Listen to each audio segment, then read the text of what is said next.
ዓለም ምጧ ይሏል። ከላይ ሰማይ ከታች ምድር የሚያወርዱባት ውርጅብኝ መቋቋም አልቻለችም። በአንድ ስፍራ ሰማይ ከሚያወርደው ዶፍ ደግሞ በሌላኛው አፉን ከፍቶ ከሚበላ ከሚመስለው አስጨናቂ ሙቀት ፍጥረትን መታደግ ያልቻለችው ዓለም ጭንቀቷን በርትቷል።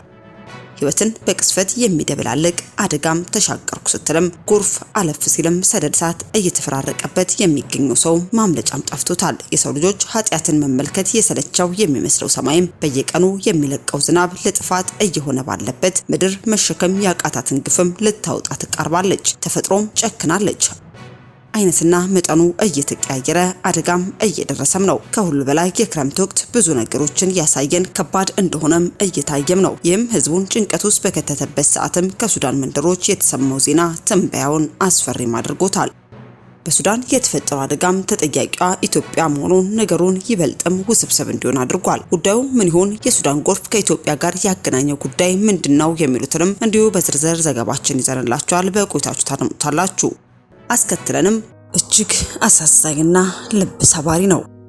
ከነጋ በሰላም ተነስታ ገላዋን ታጠበች። ወዳጇን ጓደኛዋን ልታገኝም ቀጠሮ ይዛ ከቀጠሮ 30 ደቂቃ ቀደም ብላ ህይወቷ አለፈ። እጅግ የሚያስደነግጥና ልብ የሚሰብር ነገር ነው። የሚያውቃት ሁሉ ተጫዋችነቷና ገራገርነቷን አጥብቀው ይመሰክሩላታል። ሰው ጠያቂ እጅግ ሁሉን ወዳጅና ከሁሉ ጋር ተግባቢ እያሉም ይናገሩላታል። በርካታ ኪነጥበባዊ ስራዎቿን እየሰራችም በኢትዮጵያን ዘንድ የምትታወቅና እንዲሁም አድናቂዎቿንም ጭምር ማፍራት የቻለች አንጋፋ አርቲስት ናት። ሆኖም ግን ሞት ክፉ ባልተጠበቀ መልኩም ነጥቋት ከፍተኛ ሀዘንን ፈጥሯል። አርቲስት ፍሬህይወት ባህሩም ህይወቷ ማለፉ ተነግሯል። በርካቶችን ጥያቄ ውስጥ የከተተው ነገር ታዲያ አንጋፋ አርቲስት በትላንትናው ዕለት ደህና ነኝ እያለች አውርታ ዛሬ በድንገት ህይወቷ ማለፏ ነው።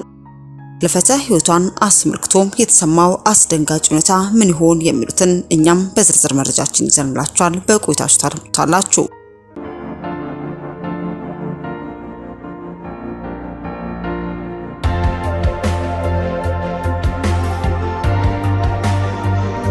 አስቀድመን ወደ ያዝንላችሁ መረጃችን ስናልፍ ዓለም ምጧ ይሏል። ከላይ ሰማይ ከታች ምድር የሚያወርዱባት ውርጅብኝ መቋቋም አልቻለችም። በአንድ ስፍራ ሰማይ ከሚያወርዱ ዶፍ ደግሞ በሌላኛው አፉን ከፍቶ የሚበላ ከሚመስለው አስጨናቂ ሙቀት ፍጥረትን መታደግ ያልቻለችው ዓለም ጭንቀቷ በርትቷል።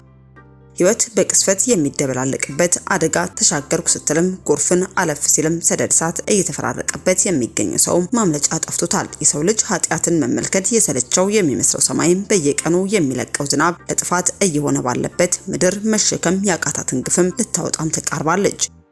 ተፈጥሮም ጨክናለች። አይነትና መጠኑም እየተቀያየረም አደጋም እየደረሰም ነው። ከሁሉ በላይ የክረምት ወቅትም ብዙ ነገሮችን ያሳየ ከባድ እንደሆነም እየታየም ነው። ይህም ህዝቡን ጭንቀት ውስጥ በከተተበት ሰዓትም ከሱዳን መንደሮች የተሰማው ዜና ትንበያውን አስፈሪም አድርጎታል። በሱዳን የተፈጠረው አደጋም ተጠያቂ ኢትዮጵያ መሆኑ ነገሩን ይበልጥ ውስብስብ እንዲሆንም አድርጎታል። ጉዳዩም እንዲህም ነው። በሱዳን ያጋጠመውን የጎርፍ መጥለቅለቅ ተከትሎ የሱዳንና የግብጽ የውሃ ባለሙያዎች በህዳሴ ግድብ ላይ የተለያየ አስተያየት እየሰጡ ይገኛሉ። በሱዳን በሚገኙ 5 ግዛቶች ከአባይ ውሃ ጋር በተያያዘም የአስቸኳይ ጊዜ አዋጅ ማውጣታቸውም ታውቋል። በሱዳን ግብርና መስኖ ሚኒስቴር ስር የሚገኘው የአባይ ውሃ ጉዳዮች አስተዳደር በበኩሉም በአባይ ዳርቻ ላይ የሚገኙ በሙሉ ንብረታቸውን ህይወታቸውንም ለመጠበቅ አስፈላጊውን እርምጃ እንዲወስዱ ማሳሰቢያም ተሰጥቷል። የወንዙ ውሃ ፍሰት በሳምንት መጨረሻ ቀናት እየጨመረ እንደሚሄድም አስጠንቅቋል። አስተዳደሩ ባወጣው መግለጫም የጥቁር አባይ ወንዝ ውሃ ፍሰትም በየቀኑ ወደ 699 ሚሊዮን ኪዩብ ሜትር ከፍ እንደሚልም ያስታወቀ ሲሆን በተመሳሳይ በአገሪቱ ውስጥም የሚገኙ ግድቦች የሚለቁትን ውሃ መጠንም እንደሚጨምሩ አስረድቷል። ይህ ደግሞ በካርቱም፣ ሸንዲ፣ አጽባራ፣ በርበር፣ ጀንበል፣ አወሊያ አካባቢዎችም የጎርፍ መጥለቅለቅን እንደሚያስከትልም ገልጾ የችግሩ ተጠቂ የሚሆኑት ብሉ ናይል፣ ሴናር፣ አልገዚራ፣ ካርቱም፣ ብሉ ናይልና ዋይት ናይል ግዛቶች መሆናቸውንም አስታውቋል። ስለ ጉዳዩም የተጠየቁትም ሱዳናዊ የግድቡና መሰረተ ልማት አማካሪ አቡበከር ሙስጠፋም የዚህ ችግር ምንጭ እንደሚባለው የህዳሴ ግድብ ሳይሆን የዓለም የአየር ጸባይ ለውጥን ተከትሎ የተከሰተ ከፍተኛ ዝናብ መሆኑንም ገልጸዋል። በአልኒኖ የተነሳው የውቅያኖስ ሙቀት መጨመሩም ጠቅሰውም ከባለፈው ዓመት አንስቶ በአገሪቱ ውስጥም ከዚህ ቀደም ባልታየ መልኩ የሚጥለው ዝናብ ከፍተኛ መሆኑንም አስረድተዋል። ዘንድሮ በአንዳንድ አካባቢዎች ላይ በቀን ከ150 ሚሊ ሜትር በላይ የሆነ ዝናብ እየጣለ መሆኑን የጠቀሱት ባለሙያም ይህም በከተሞች ውስጥ የጎርፍ መጥለቅለቅን ማስከተሉንም አስታውቋል። ጨምሮም አጥባራ ወንዝ ካለፉት ወራት ጀምሮ ከ550 ሚሊዮን ኪዩብ ሜትር በላይ ውሃ መያዙን ጠቅሰውም ይህም ከዚህ ቀደም ከነበሩት ዓመታት እጥፍ መሆኑን አስረድተዋል። ኢንጂነር አቡበከር መግለጫቸውን በመቀጠልም የህዳሴ ግድብ ከነሐሴ ወር አንስቶ ተዘግቷል፣ መጠነኛ ውሃ እያሳለፈ ያለው በተርባይኖች በኩል ነው ካሉ በኋላም ይህ ሱዳንን ከከፋ ጥፋት እንዲታደጋትም ገልጸዋል። ጨምሮም የህዳሴ ግድብ ቢከፈትና ወደ አጥባራ ወንዝ ውስጥም ቢቀላቀል ኖሮ የውሃ መጠን ከ1 ሚሊዮን ኪዩብ ሜትር ይበልጥ እንደነበረም አስታውቀዋል። በሌላ በኩልም የካይሮ ዩኒቨርሲቲ የጂኦሎጂካል ውሃ ሀብት ፕሮፌሰር የሆኑት አባስ ሻራክም የሚሉት ተቃራኒም ነው።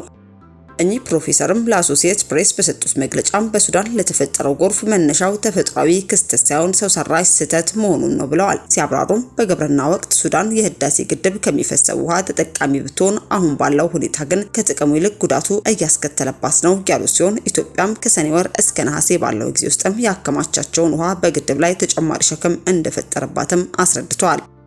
ሲቀጥሉም በውሃ ማጠራቀሚያ ውስጥም ያለውን ውሃ ለመቀነስ ይረዳሉ የተባሉት አራቱ ተርባይኖችም ወደ ስራ ሳይገቡ በመቅረታቸው ኢትዮጵያ በዚህ ሳምንት ከፍተኛ መጠን ያለው ውሃ ወደ ሱዳን እንድትለቅም አድርጓታል በማለትም መናገራቸው ተደምጧል። ይህን ተከትሎም በሱዳን ላይ እየደረሰ ያለው የጎርፍ አደጋም ተጠያቂዋ ኢትዮጵያ ናት፣ የአባይ ግድብ ነው በማለትም በሱዳን የሚገኙ ባለስልጣናትም ሀሳብና አስተያየታቸውን እየሰነዘሩ ተመልክተን እኛም ወደ እናንተ ልናደርሳችሁ ወደድን። አስከትለን ወደ ያዝንላችሁ መረጃችን ስናልፍ ከአርቲስት ፍሬህይወት ባህሩ በተለይም ሀገር ፍቅር ቲያትር ቤት የሚመላለስና የሚያዘወትር ሰው በብዛት የሚያውቃት ናት። ከኪነ ጥበብ ስራዎቿ ባሻገር ሀገር ፍቅር አትጠፋም። እዛ ግቢ እጅጉኑ ሳቅና ጨዋታ እንዲሁም ሁካታ ከደመቀም ፍሬህይወት አለች ማለት ነው ይባላታል። በርካታ የኪነ ጥበብ ሰዎችም ጓደኞቿና ወዳጆቿ እንዲሁም የቅርብ ሰዎቿም ናቸው። በተለይ በማህበራዊ ህይወቷም እጅግ ጠያቂና አብዝታ ለነሱ የምትጠይቅ የምትጨነቅ ደግና ሩሩ ስለመሆኗም የቅርብ ወዳጆቿ ይመሰክሩላታል። ከ3 ዓመት በፊት ህይወቷ ያለፈው አርቲስት ዘነቡ ገሰሱ ጋር ደግሞ የቅርብ ወዳጆችም ነበሩ። የተለያዩ የኪነ ጥበብ ስራዎችንም አብረው የሰሩ የመድረክ ስራዎች ላይም ሲደምቁም ኖረዋል። ፍሬህይወት ከወጣትነት ዘመኗ አንስቶ በርካታ መድረኮች ላይ የደመቀችም ናት። ታዲያ አርቲስት ዘነቡ ገሰሰ ህይወቷ ባለፈ ጊዜ በተለይ የቀብር ስነ ስርዓቷ ሲከናወን ፍሬህይወትም በከፍተኛ ሀዘን ውስጥ ሆና የጓደኛዋን ህልፈትን አስመልክቶ የነበረችበት ድባቴም የሚታወስም ነው። አሁን ደግሞ ተራዋ የሷ ሆነና እንዲህ ህይወቷም አለፈ። አንጋፋ አርቲስት ፍሬህይወት ባህሩ ከዚህ ዓለም በሞት ተለይታለች። ታዋቂዋ አርቲስትና ኮሜዲያን ፍሬህይወት ባህሩም በድንገተኛ ህመም ምክንያት ዛሬ ከዚህ ዓለም በሞት መለየቷን በታላቅ ሀዘን እንገልጻለን። አርቲስት ፍሬህይወት ባህሩ በኢትዮጵያ የኪነ ጥበብ ዓለም ውስጥም ጉልህ ስፍራ ያላት አንጋፋ ባለሙያ ነበረች። በተለይም በታዋቂ ስራዎቿም ትታወሳለች። የቀለጠው መንደር፣ ፎርፌ፣ ረመጥ፣ ነቃሽ እንዲሁም በሀገር ፍቅር ቲያትር ቤትም በተሰሩ በርካታ መድረክ ላይ የሚቀርቡ ቲያትሮች ላይም በመተወንም አድናቆትን አትርፋለች። ፍሬህይወት ስራዋን የጀመረችው በሀገር ፍቅር ቲያትር ቤት በውዝዋዜ ዳንስ ሲሆን የላቀ ችሎታዋን በመድረክ ካሳዩ አንጋፋ ከያንያን መካከል አንዷም ነበረች። ከቲያትር በተጨማሪም በበርካታ ፊልሞችና የሙዚቃ ቪዲዮዎች ላይም ሰርታለች። ለቤተሰቦቿ፣ ለወዳጆቿ እንዲሁም ለመላው የኪነ ጥበብ ቤተሰብ መጽናናትን እንመኛለን። የፍሬህይወት ስራዎችም ትውልድ ድረስ አሻራ ሲታወሱ ይኖራሉ። ትላንት ከኛ ጋር እጅግ ሰላም የነበረች ሲሆን ዛሬ ግን ወደማይቀርበት ዓለምም ተጉዛለች። ይህን አሳዛኝ ህልፈተ ሞትም ተከትሎ ጋዜጠኛ ቴዎድሮስ ካሳሁንም ሞትሽ ዱብዳ ነው የሆነብኝ ሲልም ይገልጻል። ትላንት አውርተን ዛሬ ሞትሽን ስሰማ አመኝ መቀበል አልቻልኩም። ጓደኛ፣ እናት፣ ሚስጥረኛ፣ እህት፣ መካሪ፣ የስራ አጋር ብዙ ነገር ይነሽ በማለትም ሀዘኑንም ገልጿል። ፍሬህይወት ባህሩ ከሌለች ባገሩ ጥፍጥፉ ይላል ብረሩ ብረሩ የተባለላት የነበረች አርቲስትም ድንገት ህልፈተ ሞቷ ብዙዎችንም አስደንግጧል። ይህች ተወዳጅ አርቲስትም በጧት ገላዋን ታጥባ ልብሷን ለባብሳ ወደ ጉዳዩ ለመሄድ እየተዘጋጀች ባለችበት ሰዓትም ብርድ አለኝ ብላ ሸርተታለች ሲሉ ወዳጆቿ ህልፈቷን ተናግረዋል። እጅግ በሚያሳዝን ሁኔታና ድንገተኛ ህልፈቷ የተሰማበት መንገድ ደግሞ ብዙዎችንም አስደንግጧል። በተለይ ከአገር ማዶ የሚኖሩ ልጆቿ የእናታቸውን ሞት የሰሙትም ከሚዲያም ላይ ነበር። ይህ እጅግ የሚያስደነግጥና ልብንም የሚነካ ነው። ይህች አንጋፋና ሁለገብ የሆነች የኪነ ጥበብ ባለሙያም ለ48 ዓመታት ያክል በኪነ ጥበቡ ዓለም ቆይታለች። በህክምና አልጋዢ ኪኒኒ ተጠቀሚ ያልተባለችውም አርቲስት ፍሬህይወትም የተወሰነ መጠነኛ ግፊትና ስኳርም ከኛ ተለይታ ወደማይቀርበት ዓለም እንድትሄድም አድርጓታል። እኛም በህልፈተ ሞቷ ለወዳጅ ዘመዶቿ፣ ለቤተሰቦቿ፣ ከሀገር ማዶ ላሉ ልጆቿና ለመላው የኢትዮጵያ ሕዝብ አድናቂዎቿ ሁሉም መጽናትን በሚዲያችን ስም እየተመኘን የቀብር ስነ ስርዓቷን ተከትሎም በቀጣይ መረጃችን የምናደርሳችሁ ይሆናል።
ውድ የሻሎም ቲዩብ አድማጭና ተመልካቾቻችን ለሰዓቱ ያዘንላችሁ መረጃ ያደመጣችሁትን ይመስል ነበር። በሌላ አዳዲስ መረጃዎች እስከምንገናኝ መልካም ቆይታ